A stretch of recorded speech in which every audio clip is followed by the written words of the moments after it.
Hebrew Vision Live.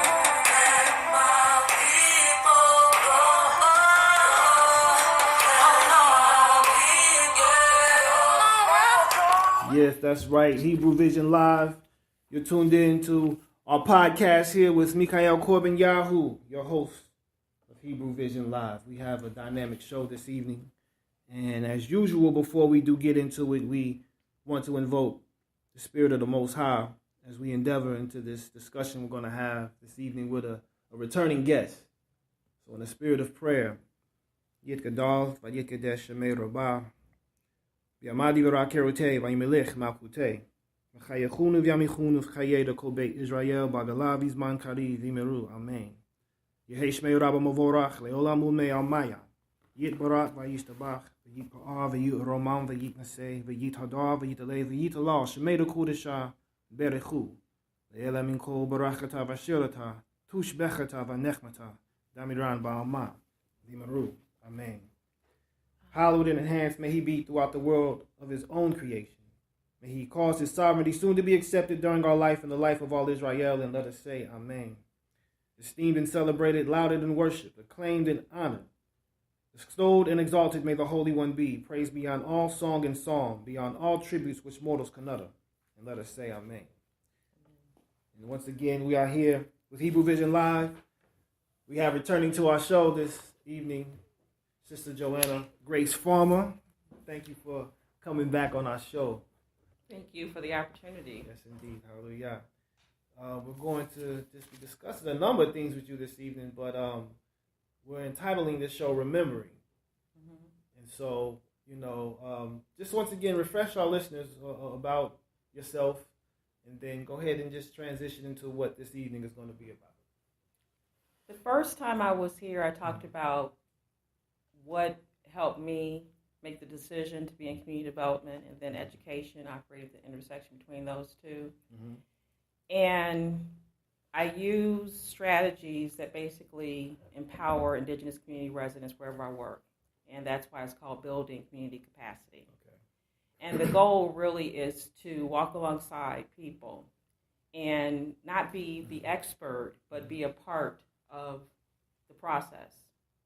And as people become empowered, whether it be through information or resources or some specific skill set, my job really is to just be there. Mm-hmm. And provide support, be a great listener. Okay. And sometimes that's difficult for me because I want to rush ahead. But I've learned since I'm getting older now that just it's very important to listen, mm-hmm. because I'll hear things that I might not have heard otherwise. Right. And that helps me be more effective. So I'm able to locate resources more quickly. Okay.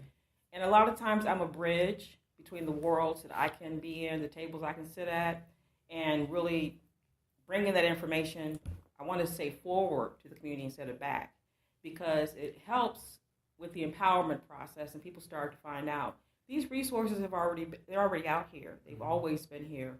So how can we start to take advantage of them as well? And when I say take advantage of them, I mean that we all have a potential that we can reach, our highest potential. Mm-hmm. And for us to understand what exists to help us do what we need to do to achieve our vision, our dream, our goals for our lives. Mm-hmm. And because my heart is with children in particular, it's very important to me that we, the adults in particular, we start making better decisions, because mm-hmm. ultimately their future is the one that's most impacted. True. And so as long as we're kind of still acting like we can watch television instead of spend time with our children, or we can go out to the club instead of making sure they have what they need, because we have so many cases of children not really being heard, not really being loved. And I've worked as a CASA, a court-appointed special advocate, so I've worked with children suffering from abuse and neglect. Yeah. And that brings a special kind of privilege, because you're actually working with children who you're protecting them. And unfortunately, sometimes it's from their own family, and that's difficult, that's tough. So one of the things that I've learned over the course of my career, celebrating my 30th year unofficially, since it was as an internship, but next year will be official, because I started as an intern and then worked at the Shorebank Corporation, where I was able to really learn from a team of people who had created so much change in order to really help in the community. They were really working to revitalize neighborhoods that were disinvested in Chicago. And they were part of creating the Community Reinvestment Act that came about in 1977. And that's connected to the 1968 Fair Housing Act that Dr. King was fighting for. Okay. So it's really important for me to have continuity with my work, and this is the next phase of it, because I had a big party, a big celebration called a house party back in 2014, February, and it was a combination of birthday celebration, new home celebration,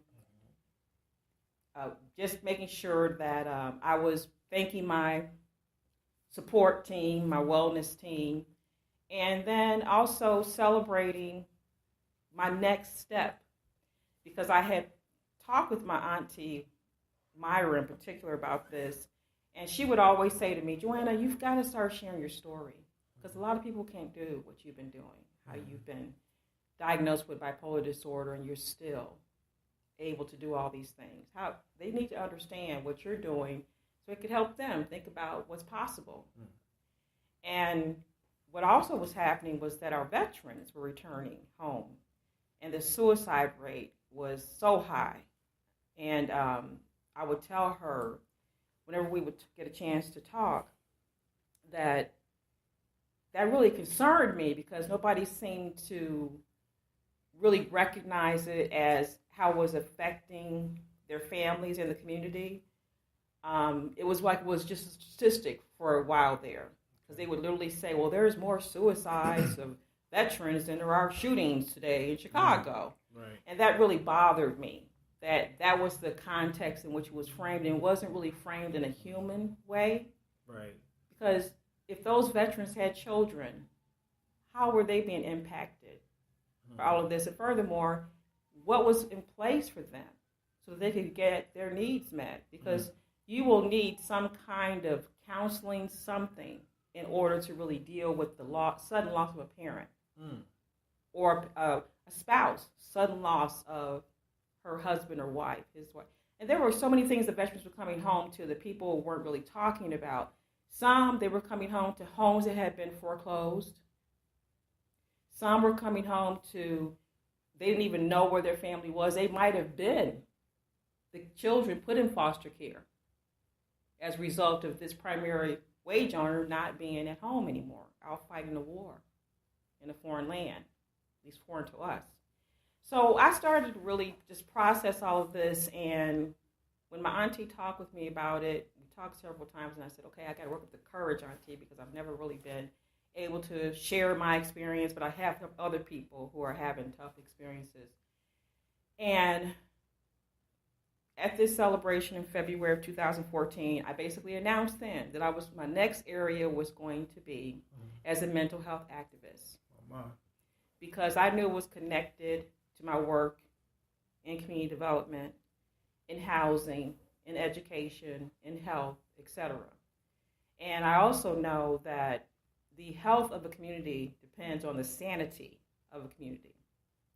And what I mean by sanity is, if we think that doing the same thing with how we have disinvested in neighborhoods, which is really a disinvestment in people, then we're going to keep getting the same results. So at some point, we have to step back and say, why are we allowing these cycles to continue? Why are we allowing poverty to be multi-generational? Why is the unemployment rate still much higher for certain demographics than it is for others?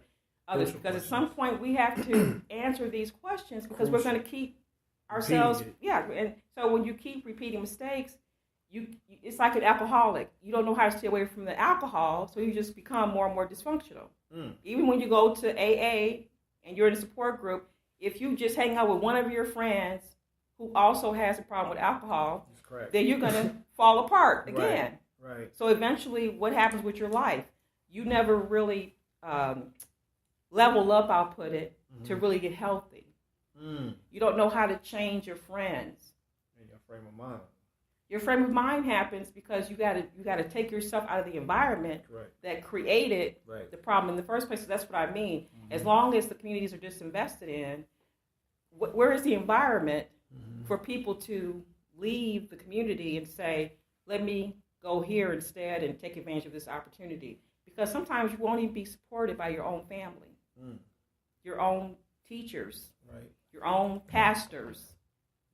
You're being put down for wanting to leave, and not just leave in the way of I'm going to physically leave a place, but maybe people are saying, well, why do you think you can go to college? To remove yourself from other environments. Because you want a better opportunity. Right. And unfortunately, a lot of things started to change, especially for African Americans, because we value these opportunities. We supported each other. Right. We had the fish fries and the chicken dinners. Right. Somebody sent a care package. Great parties and everything. Yes, to make sure that person could make it. Right. And now we've turned this whole thing around to kind of, well, you're on your own. So you have kids who go to school, but they can't finish college. Right. And they don't even know why. Because they were sent there not all of the resources that they needed in the first place.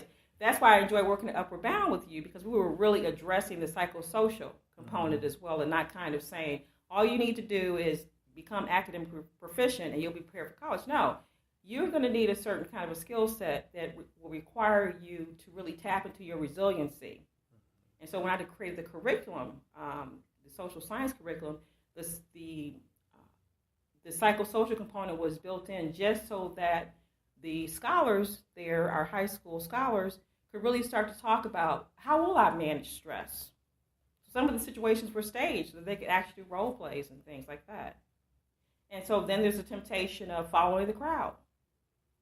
So we would talk about, well, what do you do if one of your friends comes in to your dorm room and they're smoking weed? How are you going to deal with these dilemmas so that you won't be put out of college? Right. And then you come back to the community and what do you do now?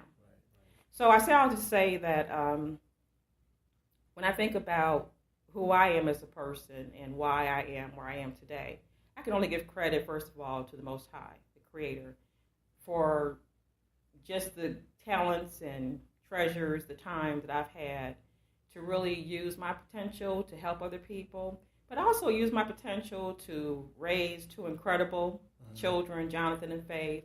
And then because of that, as a mother, really just, I always have this love for children anyway. I've been working with children since I was 14 in different programs, and I always felt that whatever my two had, other children should have. I was like, it's no-brainer. Right. And I really got that from my parents. My parents were the kind of people who, this is one of my favorite examples. We would get a new bike at what we call Christmas. Well, that bike that we already had, it was given to someone else on the block who did not have a bike. Right. So they were bartering. Yeah. Yes, they were bartering. They were recycling because they would put contracts in too. For example, a lot of us attended the same school. Okay. My father was on the school board. My mother was a tutor. So she could say to the child that was attending this school, you can have this bike, but what I want in return is this. I want you to study a half hour. So I was watching all of these transactions happening, and I was starting to understand what I eventually ended up studying, which is social capital. Okay. And social capital, the primary ingredient in social capital is trust, which leads to respect. So my parents, they were trusted, they were respected. My father in particular, we used to laugh because we were told that we couldn't have anyone over when our parents were not home. But of course, we were kids, and so every once in a while we break the rule, right? Yeah. Well, the community, they got so good at this whole thing that they would try to track my father when he was coming down the block. And the first thing they would say, Mr. Farmer's coming, Mr. Farmer's coming. And so everybody would just scatter. Because he was like, this is the lay of the land. These are the rules. This is the standard of excellence I expect. If Joanna and Kimberly and Adam have it, then you guys will too, because you're their friends. So therefore, in order for me to keep you guys all in line, I'm going to give you all the same rules. Not just my two, but three. Community, exactly. Yes, yeah, and that's what I'm blessed to have. At the very core of me it came out of that. Right. And so the friends, we went, some of us, we left our elementary school and went to different high schools, but we were still close. We were still living on the block. Right. And one of the things that I can really talk about because of why I don't tend to get into a lot of squabbles is because when we were growing up, we were told literally that if you guys have some kind of whatever going on, you are going to walk on opposite sides of the street until things die down. Because if you don't, and you get into something, everybody's going to get a whipping. Not the person who caused it, everybody. Because you all have to learn how to get along. You don't fight your friends. And that's the type of culture, the ethos that we had, that we grew up with, that we knew, I'm not just going to take you out of here over a stick of bubble gum. So I was blessed to be raised during a time, I was 6 years old when Dr. King was assassinated. That had a significant influence in my life too. But I was blessed to be raised during a time when families were still together. And on my father's side, there's 14. On my mother's, there's 15. So I also had a clan. First cousins galore. And they were your best friends. That was mandated. Right. So you have a culture that's essentially African, but you're in America, right? I'm living on the west side of Chicago. And I'm growing up, coming of age, but I still have this framework, this nurturing, this protection, this guidance. And even when I went through my own little things and bigger things, that was still there. There were elders that if I couldn't talk to my parents, I could talk to someone else. For example, one time I called myself running away from home. I ran straight to my Uncle Thomas's house, my mother's brother, and talked to his wife, my Auntie Linda. They talked to me and told me about why I need to go back home and apologize to my mother, patted me on the head, and sent me straight back home. When I got home, I had to apologize to my mother. Because you didn't try to disrespect your parents back then. Right. Because they weren't doing anything to me. They were providing me with shelter, food, clothing I needed, making sure I had everything I needed. So whatever this thing was, I can't even remember what the conflict was at the time, but I was just being a rebellious teenager.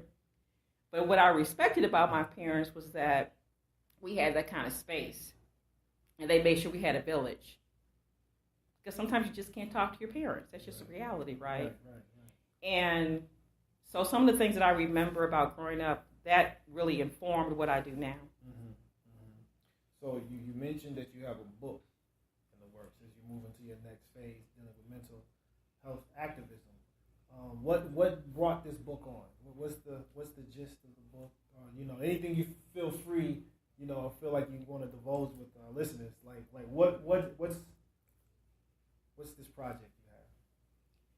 My mother was a writer. And when I say that, she gave me my first diary when I was 6 years old.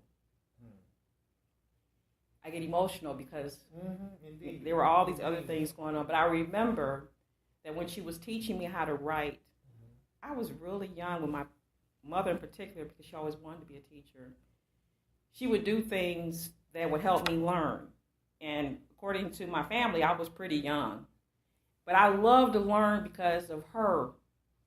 She made it fun.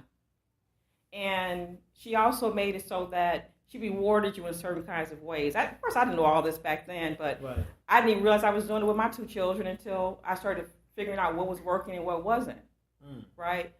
So the book really emerged out of this series of journals that I've been keeping since I was 6 years old. I lost a lot of that because I was homeless for a while.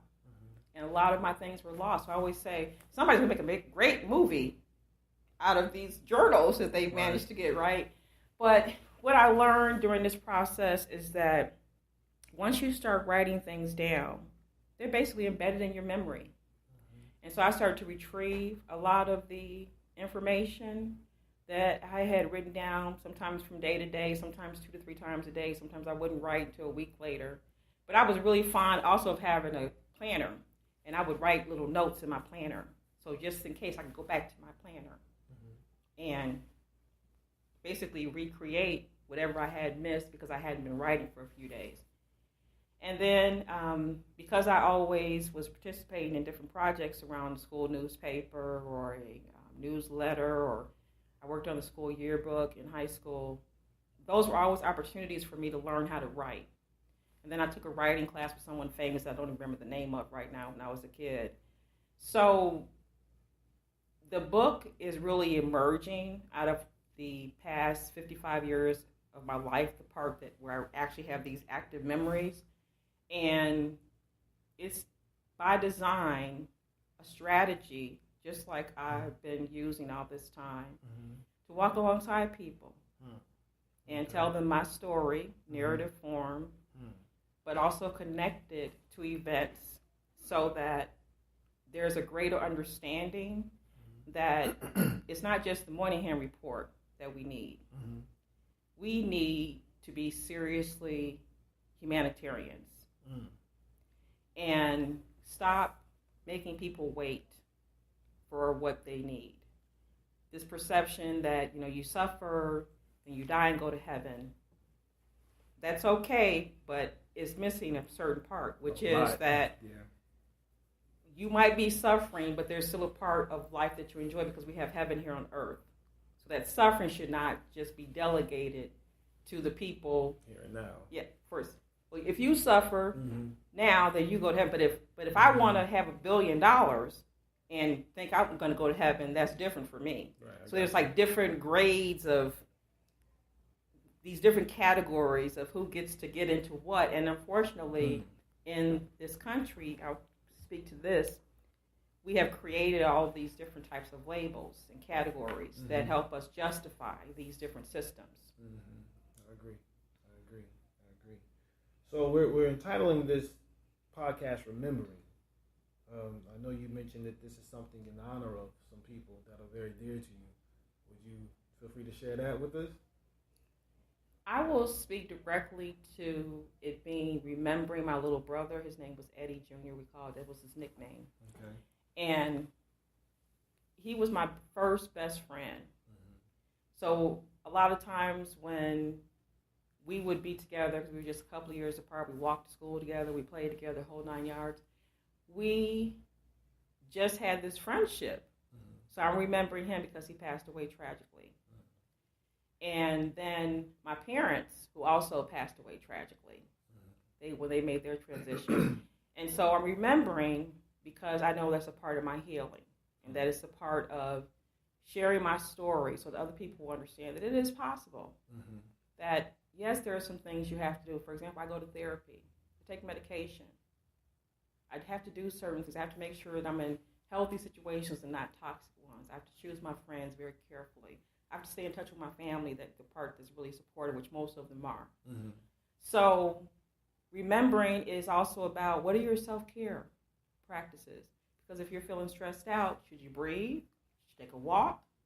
Should you drink some tea? Should you listen to some music? So it's remembering on the day-to-day basis how to keep yourself whole and be steadily on the path towards reaching your highest potential. I know that you have shared or have shared with me earlier some writings that you have. Are there any particular ones that you feel, or whatever you're comfortable with sharing with us? Is there anything you'd like to share with us this evening? Yes, and I really appreciate the opportunity because actually this will be the 21st century version, the premiere of this. I've performed this spoken word piece other places. It's been published in other settings. And it's really time for me to open up my shirt and just say, I'm not really Wonder Woman. I'm a real live person with my own pain, my own hurts, things I've had to deal with, overcome. I'm blessed because I have a lot of people in my life, especially my 2 children, that make me realize what I need to be focused on. And so taking care of myself is a part of remembering what I've been through, but also remembering that it's important to be in a process of healing. Okay. I don't think anyone should be trying to forget anything. Right. Memory is important. Right. Memory needs to be valued. If other people can have a cultural memory, so can we. and I advocate for that. If other people can go back and retrieve historical events, we must too, using the power of Sankofa, fetch what we need to move forward. Yes. If other people can go back and retrieve certain things like the Ten Commandments, we need to retrieve the 42 ideals of the Ma'at.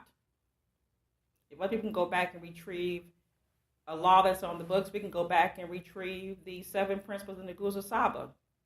Celebrate Kwanzaa. So I'm an activist on multiple levels. I'm a cultural activist, if you want to call it that, too. Because it seems like I'm up to something all the time. People keep asking me, well, how do you do all these things? Why are you involved in so many different things? And my famous reply is, I just get invited into different spaces, and so it provides opportunities to do these different things. And it's up to me to decide if it's a good opportunity.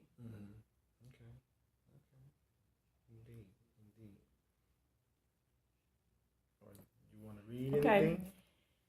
This spoken word tribute was first created on August 21st, 2005 at 11:21 p.m. And I wrote it when I was sitting alone, and I had to remember how to grieve because apparently I didn't know. So this spoken word tribute really speaks to that, and it's entitled Remembering for the Sake of Not Forgetting. Suicides. Mama overdosed on prescription medication. Daddy, 2 weeks later, gunshot to the head. Me, falling apart but holding it together. Remembering, taking care of business. For as the oldest of 4 responsibilities I had, funeral arrangements, explanations to offer. Why did it all happen? I couldn't explain that I wouldn't forget. Remembering tragedy of 30 plus years before, precious little brother falls to death from 3rd-story porch with inadequate railing. Slum landlord not held accountable. No housing court, no justice, cause no litigation. Daddy cries alone, unable to accept even the comfort of his beloved wife. Therapy unavailable. The best counseling is to return to normal as quickly as possible. Moving from poor neighborhood to middle class one, white flight, resegregation, the politics of American democracy, promoting equality where prejudice, discrimination, and racism function to maintain social, political, and economic inequality. My precious brother's death reminds me not to forget struggles of ancestors long ago. Remember the price they paid, paving a way for future generations. Surviving tragedy, families sold, murdered, brutalized, dehumanized by any means necessary. Systems successfully maintained despite the pain it causes. Suicides, remembering anniversaries. 7 years already? November 2004? Forgetting the in-between spaces called years. Filled with life's work and covered with busyness and distractions. Finding comfort in happy times and even in sad moments, where grief and consolation went unresolved. Pictures depict my family's journey through success, pride, and joy. The travails, though, leave one pause to ponder. For underneath the photographs lies tragedy unprocessed. Indelible stains not easily removed. Unknowing that pains and wounds left untreated create potential for risk and self-destruction. My parents knew of constantly remembering. I acknowledged, for I witnessed, injustice and the haunting it left, creating a grief that leaves one desperately struggling to hold on to a cliff that offers little respite, providing love and nurturing despite missing a precious son, raising remaining children to adulthood, welcoming grandchildren with jubilant arms, but pain strangles happiness as suicides take hold. Will I remember this? Can I forget the pain? Especially the wounds created for me, holding on when my trials and tribulations almost seemed impossible to overcome? For in my suicide attempts, I too tried to escape the knowledge, the knowing that the struggles of life make you want to forget. And I'm able to remember, that when God sent me back to the life he had for just little old me, he expects me to be, wanting to develop the potential my parents also saw in me. As I struggle, remembering, forgetting, I know that thy will is done, and I surrender to our Creator's request for obedience, and I become more committed to remember, lest I forget. The legacy my parents left for me: strength, wisdom, laughter, joy, tears, hugs, a soft place to land, a roof over my head, a place to call home, delicious meals whenever I needed nourishment. My mother could cook, and we anticipated each and every single meal. And my father, proud to be quite the provider, ensuring that our every need was met. So I practiced and humbled myself, remembering for the sake of never forgetting, understanding that life is precious and invaluable, a gift my parents sacrificed, a decision that only they could make. For I challenge anyone to judge their actions or document the pain that only they knew. I honor and pay tribute to them, for I know that suicides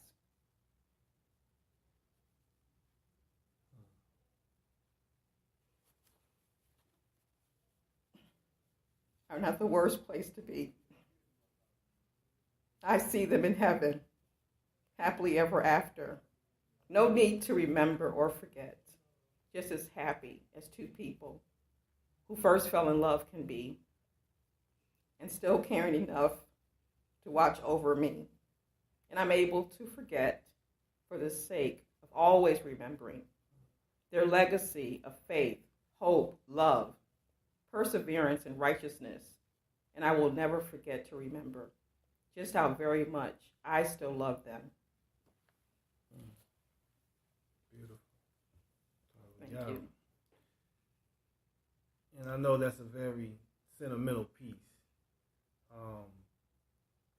And it seems like this came quite some years after those events took place. Mm-hmm. 7 years I wrote this, Mm-hmm. 7 years later, and that's when I was Wow. dealing with one of the most serious relapse I have ever had. So I was when you hospitalized five different times. Mm-hmm. When you say relapse, what are you referencing? When you have bipolar disorder, you're at risk for relapses, and in my particular case, it would usually be due to mania, which is a form of the bipolar disorder. And for me, what it meant was that I would generally be overcommitted. When I said I was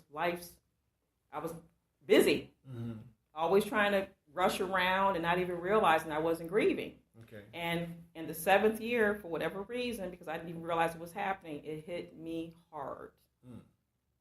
And it was just, looking back, I had no way of knowing, because I was taking care of my 2 children, doing what was necessary as a mother to make sure they were okay. And then when you are in a situation where your parents have lost a child and you don't really understand, because you're a child and you're still growing up. But when I had my son, that's when it hit me hard. Oh my God, this is what they're going through. And I began to understand. And because he's the first grandchild, and I saw how they treated him and just doted on him and just loving on him, and I was like, oh my God, my parents have always just, this is how they are. Okay. And they proceeded to do with him what they had done with their other 3 children, which was to give us what we needed and then some of the things that we wanted. So we spoke about this earlier, and I think this is very significant in your mental health activism. And I don't want to deviate from this, but I found that very interesting how you brought this historically into context in terms of how these conditions were diagnosed. And I think that history is something that is very underserved in the people's awareness of what this is all about and how this has come about, these diagnoses that have been given to individuals, and then even the prognosis that they give to address it, right? Right. How did this all come about?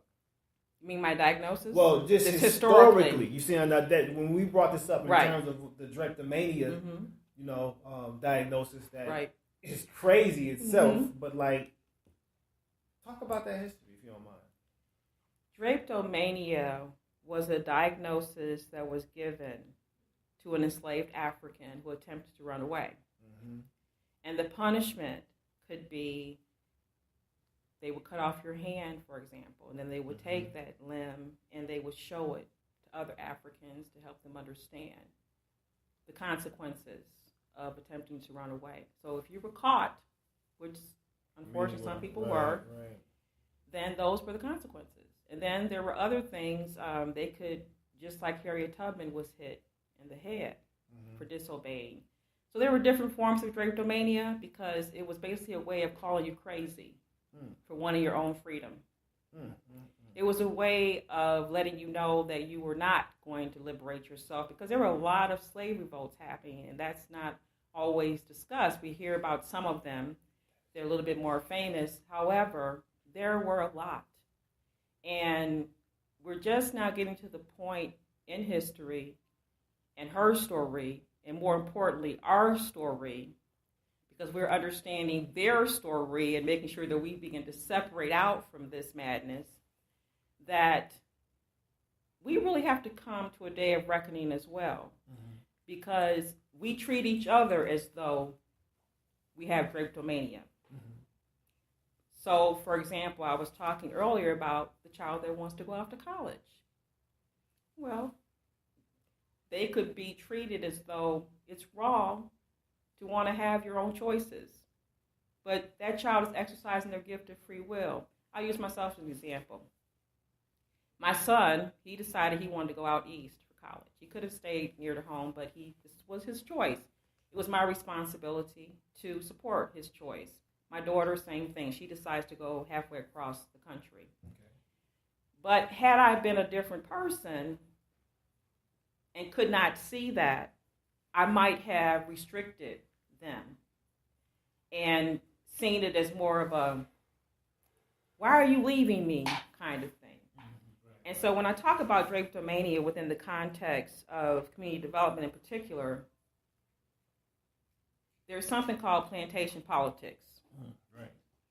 And so this is the way I put it, because people will say life is a game. I disagree with that. I believe life is a gift. But for people who believe life is a game, if you play fair, you might win sometimes. But if somebody's playing dirty, then you're designed to win. So, example, housing. Right. Everybody wants a place to live. And some people would like to own that place to live. Right. Our ancestors had a powerful way of coming together to collectively purchase land, to collectively help each other purchase property. My father, my mother owned a 3-flat. There were family members on those second and third floors for years. And a couple of his colleagues at work once he got through with all the family, because his goal was to charge you less rent so you could save up for your house. And everybody that lived there, they eventually went on to home ownership. That was his strategy. My mother's whole thing was children's well-being. So she was everybody come together and let's all play double dutch. And she was really good at it. Right. So our friends were just like, this is your mother? She was really good at double dutch. She would jump down, spin around, and we were just like, can we keep up with you? Because she had all this energy. So if you're literally raised up in the way you should go, then that support system is there. Because I literally observed my parents giving that space to every single one of their children. So, for example, I was the bookworm, the studying. My sister had her own personality. My brother has his. And they respected every one of us in their own way because, for example, with me, I got a chemistry set. My sister got Dows because that's what she liked to do. She's 3 years younger than I am. Right. I got a typewriter. I don't remember what she got that year. Probably some fancy clothes or something because she likes nice clothes. And there were different things that they did to encourage us. So that, because if they saw that you were interested in something, they made a contract. if we pay for this, you've got to finish it. And they deliberately structured it so it wouldn't be any longer than 6 weeks. Because most kids can finish up 6 weeks. I ended up using the same strategies with my children. Okay. So when we talk about drapetomania, we need to realize how much of that was to suppress people and to draw out from them their intrinsic motivation. Right. And I have written a lot about intrinsic motivation because when I work with children, one of the first questions I'll ask them, I was focused on the third graders because they're 9 and they're right at that age of autonomy, making decisions. I'll say, after we kind of do a little bit of relationship building, you know you're a genius, right? I've had some children literally flat out get angry with me. I am not a genius. They get upset. Now, for the ones who are happy, hey, yes, I'm a genius. Like, what is a genius? Right. We have two different things going on there. Right? Like, you're trying to figure out what is it because it might mean more work. So they're trying to figure that out, right? And for the ones who are refusing it, I'm ready because as a mother, I'm a nurturer. And I'm going to penetrate these different things, whether you know it or not, that are going to help you get to this point. I have a really powerful example. I was working with 2 sisters, and the younger one, she really looked up to her big sister, of course. And the first time I asked them that question, the younger one just popped right up and said, "Yes, I am, Miss Farmer." The older one, she was sullen. She said, "No, I am not a genius."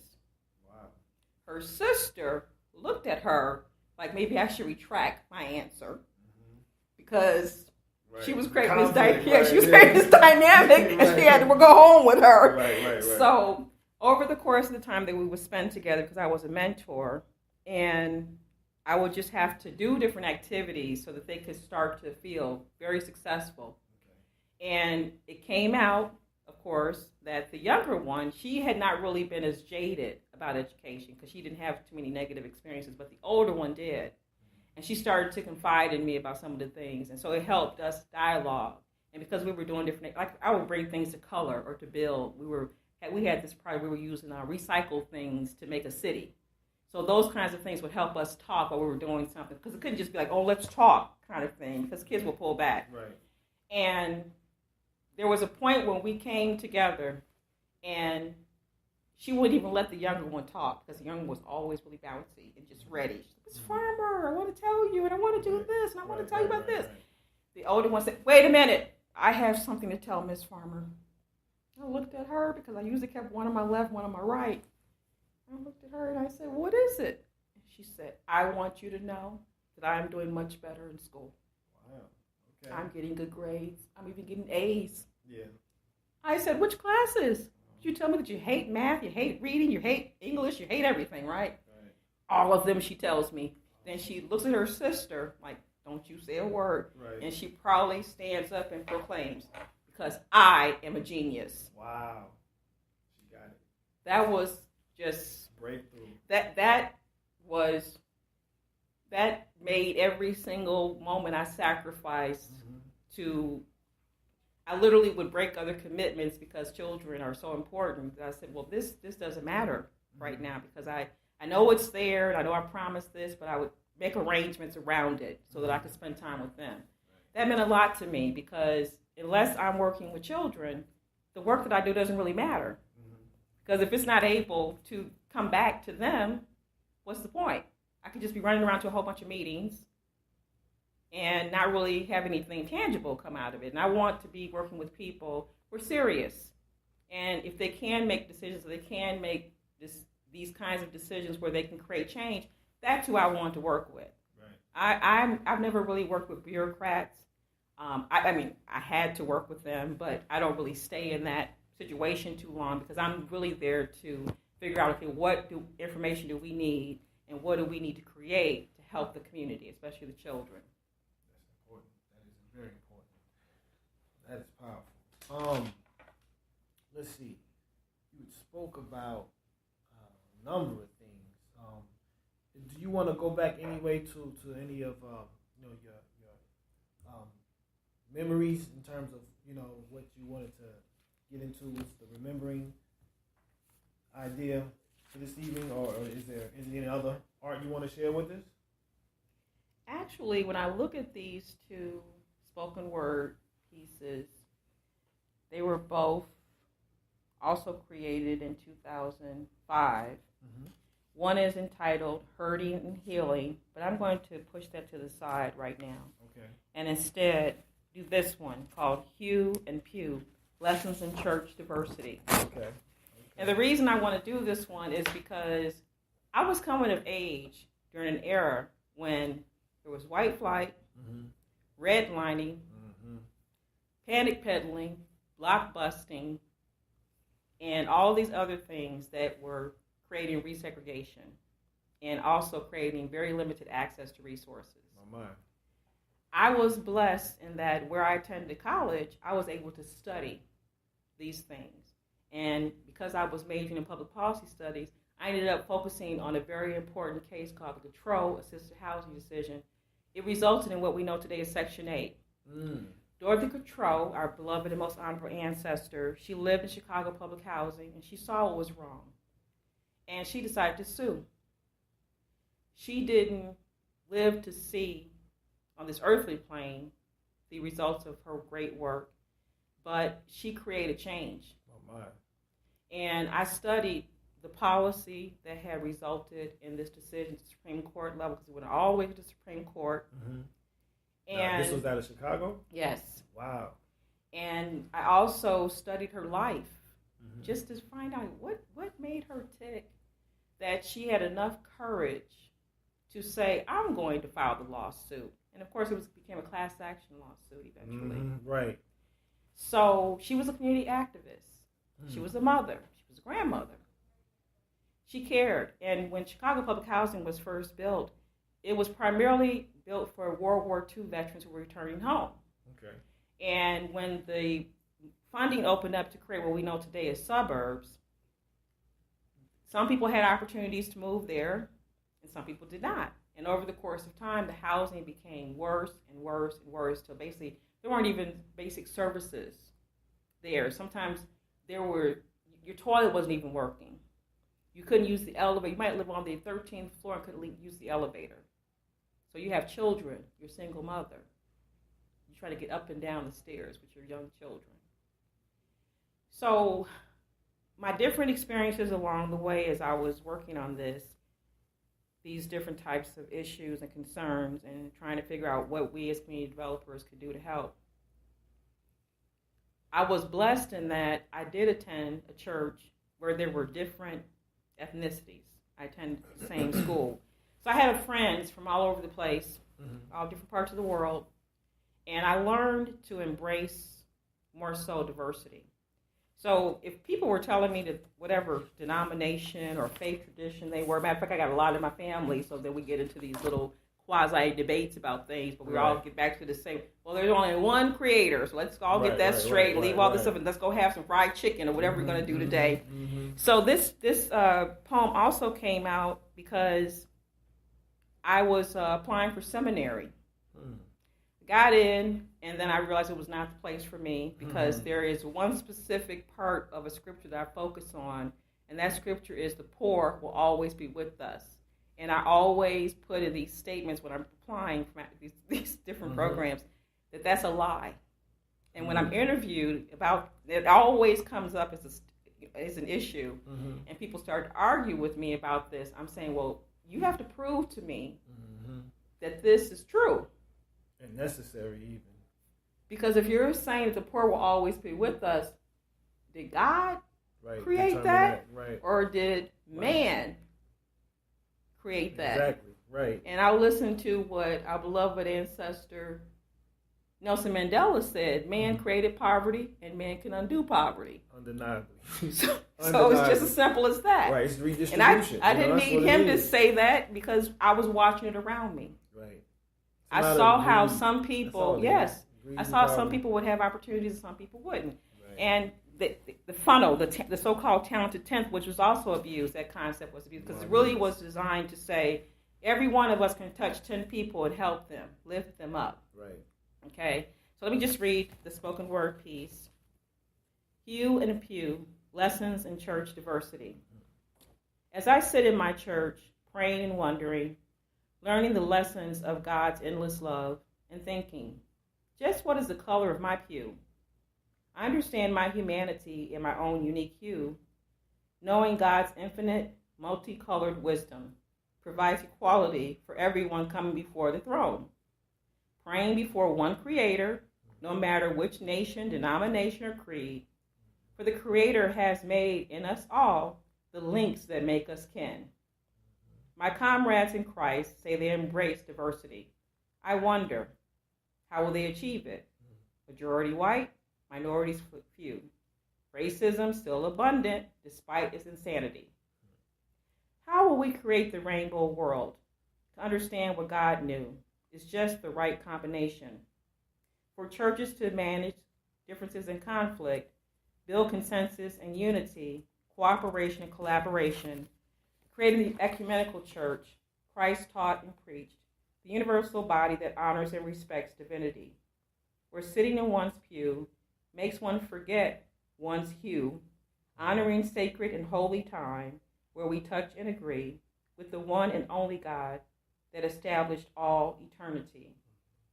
Creator of all things, both seen and unseen, anointing us all with the miracles of diversity, quietly, gently teaching us how to achieve that differences are better, heterogeneity over homogeneity.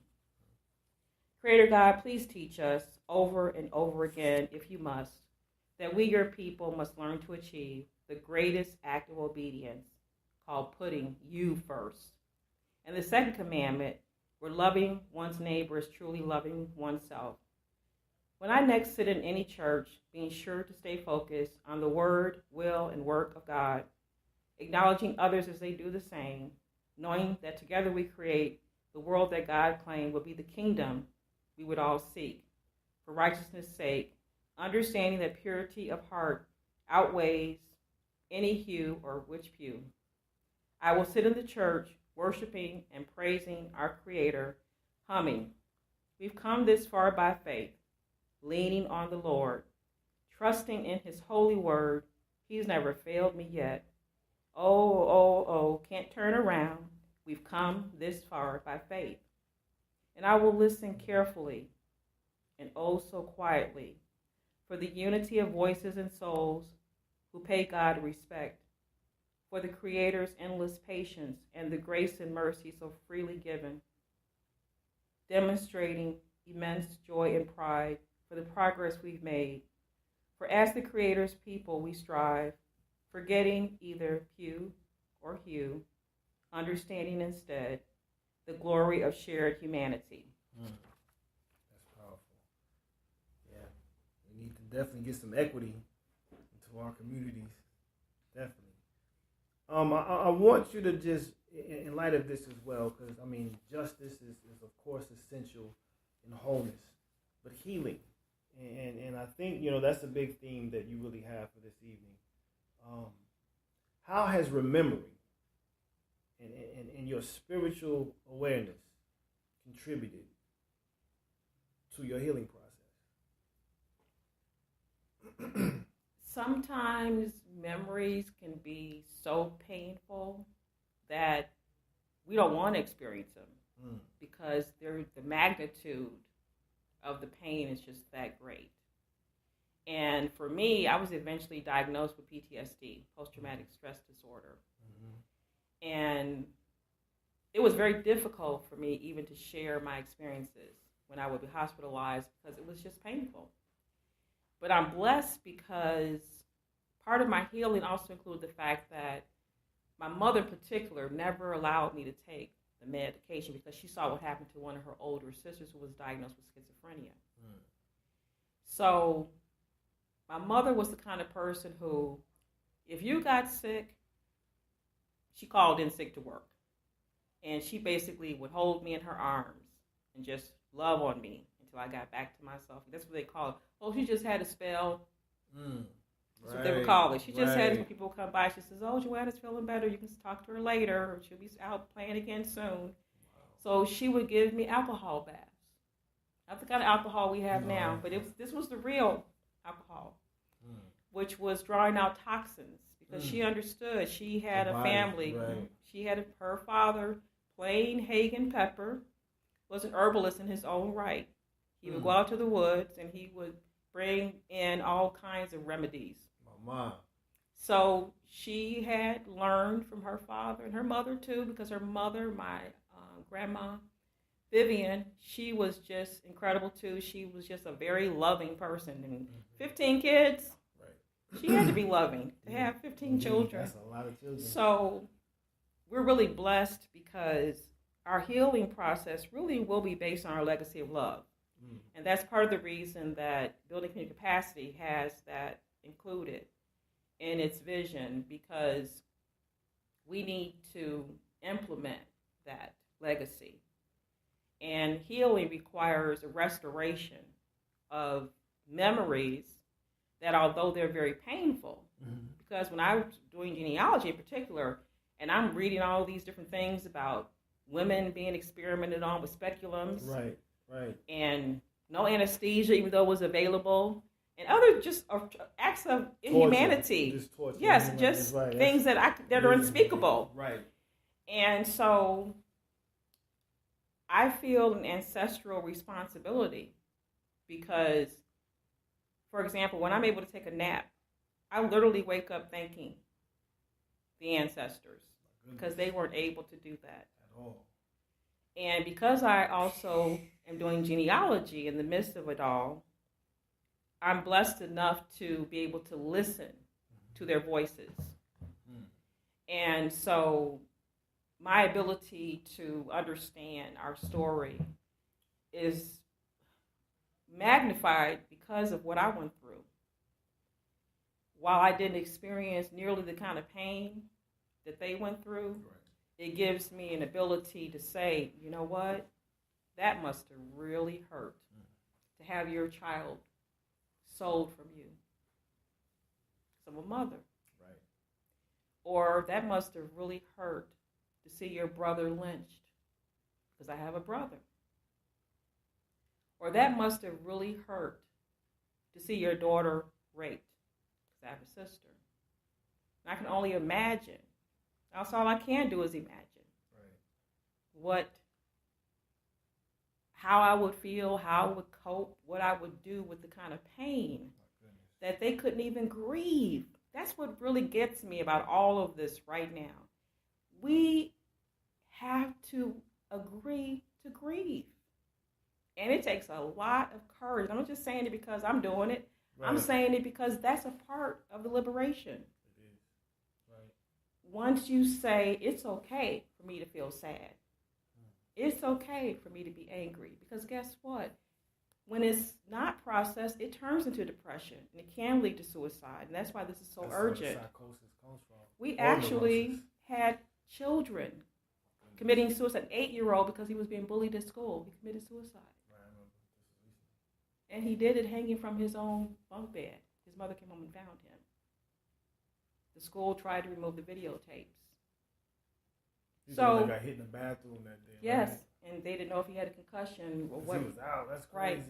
And so I'm glad that we've made enough progress so that people can sue, because that was part of the issue with my parents. They really didn't have any kind of recourse. Right. And it was almost like when I started to listen, especially to my father, because he wanted to be an attorney, I started to hear in between the lines that was the injustice, not being able to do anything. And not that he wanted money, but he wanted the landlord to be held accountable because he had constantly been asking him to repair this porch. Wow. And I remember that because that was my little brother. Right. And so I was the one protecting him. And the day that it happened, my mother was in the kitchen cooking. And the window from the kitchen faced out into the porch, and the porch sloped. And we were always told not to go out there because it sloped. And there was no railing. But there was also a tricycle out there that had no handlebars. My brother, being a little kid, he went out there, he got on this tricycle, and he slipped right down. There was enough an angle for him to go sliding right off of this porch, and his body fell 3 stories to the gangway. And all I can remember as a child is rushing in to tell my mother what had just happened, holding on to myself so I wouldn't slip off the porch. So you were on there with him? Yes, because I'm trying to catch him. He's my little brother. I protect him. I'm his big sister. Wow. I protected him other times when someone threw a pop bottle across the street one time at him, and they just smashed it on the concrete and they threw it across, and I ended up catching it because I was shielding him. And I have a scar to this day where there was blood on my little pink coat. My mother always bought my sister and I little matching clothes, even though she wasn't going to school. So that was the type of racism that was existing where we were going to this school. White boys that did that? Yes, they just threw it across the street, and I saw it coming. How old were they? We were all in elementary school. We were going to these things called trailer schools because the schools were so overcrowded that they started putting trailers on the playground. So this is what Dr. King was really seeing, because when he lived on the west side of Chicago in a tenement, he said, this situation here is worse than what I've seen in Mississippi. And he was telling the truth. The rats were as big as raccoons, so you couldn't even go out and take the garbage out. You had to like walk tiptoe, and so there were just a lot of things. Aggressive. Yes, very aggressive. So when I think about the pain and what I've been through on my journey to get to this point, and a lot of it is because of my children, wanting them to be healthy and having to struggle and fight because of what I wanted for them. But it was also for myself, of course, because there's a lot more of what I want to do. Mm-hmm. And now that they're grown folks, I get to do some of those things. Right. But some of us have been carrying some things around in our DNA because things transfer genetically. Man. That's how I've been diagnosed with bipolar disorder. Right. They know that. And we all, I'll say this because I think it's more necessary for me to keep saying this. They say that, this is one of these kind of adages, things that we should or should not do, like a proverb. They say, never compare yourself with others, right? We have a really bad habit of that, but it's not because it's not righteous. We definitely justified in comparison, but we have to learn how to step back from the comparison and recover what's good about us. Right. Because the more time and energy we put into that, we don't have enough money. And actually it's like a great big game, because the next person, the next researcher just puts out some more data showing the inequity in wealth. And the next person puts out some more data showing the inequity in education. The next person puts out data just showing so it's like the Moynihan report is being constantly recycled. So if you don't know the Moynihan report, you don't realize that you're still being treated as though all you are is a deficit. So, but at the same time, you're being exploited for all of the genius that you have. Like, we just gonna have to take you all over completely, because all you're contributing to society is deficits and liabilities. And that's we're gonna have to control you. That's one of the reasons why I'm blessed that I was able to work with 4 people who use team-based leadership in their management system. And so I learned from them early on, way back in the late 80s and early 90s, that teamwork was imperative to not only work together, but also to be talking to each other, because we're talking about 4 different people, 2 African Americans and 2 whites, and only 1 woman. So that was quite a mix of people who came together, these 4 people. They saw what was happening. They decided to proclaim themselves as urban bankers before everybody else was even thinking about this. So I didn't even realize at the time how blessed I was, but I was in the midst of some people who were really outside of the box thinkers. And they had enough sense to help me understand how to develop integrated social service delivery systems. People weren't running here, there, and everywhere trying to get their needs met. Why should a mother have to get on the bus and try to go over here for her food stamps, and then over here to go to the clinic, and then over here to go get her housing voucher? So it was just crazy. People running around like they were lab rats. Right. And we have to, and I'm going to keep using this word, become more humanitarian, because ultimately we're all sourced from the same creator. Yes, indeed. And what God wants for you is no different than what God wants for me. Right. But if our time, talents, and abilities, that gift that we came here with, the work that we're called to do, if it's constantly interfered with, that helps no one. It keeps the whole society dysfunctional. So if I'm going to compare myself with a group that has been denying opportunities, what I'm going to compare is the fact that, and my father said something I want to break here real quick. He said something to me one time that I never really understood until I got a little bit older and was able to ask him, because we would always have these really deep discussions. He said, white people are always going to be ahead of black people, and black people are never going to be able to catch up. I internalized that at that time to mean, well, why am I working so hard? You keep giving me this really high standard of excellence. Right. So why would I work that hard? But guess what? I was able to go to my mother and ask her about it, because I was angry with him, quite frankly. Like, why would my father say that? Right. And he's the one that's putting all, this kind of pressure on me to, achieve. So, and I would hear that stuff about, black people have to be twice as smart and twice as this and twice as that. So what happened was I went to her and she explained to me what he meant, which basically was, all he was really saying was, a society has set you up in a way where you've been designed to fail. So my mother was helping me understand not to put all that focus into that kind of negative energy, because that was not what he really meant. Because my anxiety was coming from, well, why should I be working so hard then, Ma? Right. But to understand that that's the way it was set up, but it has really nothing to do with me, because I'm a child of God. So. And so what we'd like to do now is just share some of your finishing thoughts for us. Stephen, we want to thank you again for coming on to the podcast, but just share with us what you have here. Thank you, Brother Michael. And what I have here to share is something I'm working on right now. I'm using it for a curriculum that's about wellness, and it's a book entitled Cultivating the Potential of the African Soul, Our Virtues, and Our Sacred African Way. And I'll do my best to pronounce the name correctly of the author, Asrar Amenhotep. And this is on page 18 and then page 24. But I'm going to focus on page 24 because we need to bring closure to what we've discussed today. Your spiritual liberation, as it is presented within, embraces the same value and concept of the Sankofa vision, which is to go back, to seek, and to take hold of the source of your African spiritual origins, teaching, and way of life, to cultivate the things that have been hidden or forgotten.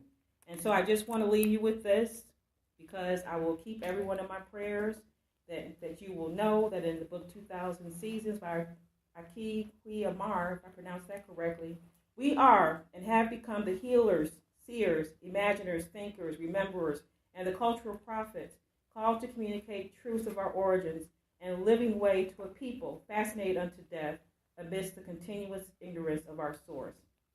Thank you again. Wow. Thank you. This is once again remembering Sister Joanna Grace Farmer. I want to thank you again for coming on to the podcast. We will continue to keep in touch with you. I know you have, a lot of events that you have going on in the city. So maybe your contact information, if you share that with us, and if any individual is interested in organizing with you or those matters, just, social media outlets and things like that. We are currently organizing around education, housing, health, and all of the above. And so you can reach me, Joanna Grace Farmer, at legacyoflove.global@gmail.com or 816-287-1975. That's my Google Voice, which also translates into email. And my Facebook page is Building Community Capacity, LLC. Well, you'll be sure to find great resources that you can use to work towards reaching your highest potential. So this has been Hebrew Vision Live, remembering with Sister Joanna Grace Farmer. Thank you for tuning in. We will see you next week. Peace and blessings.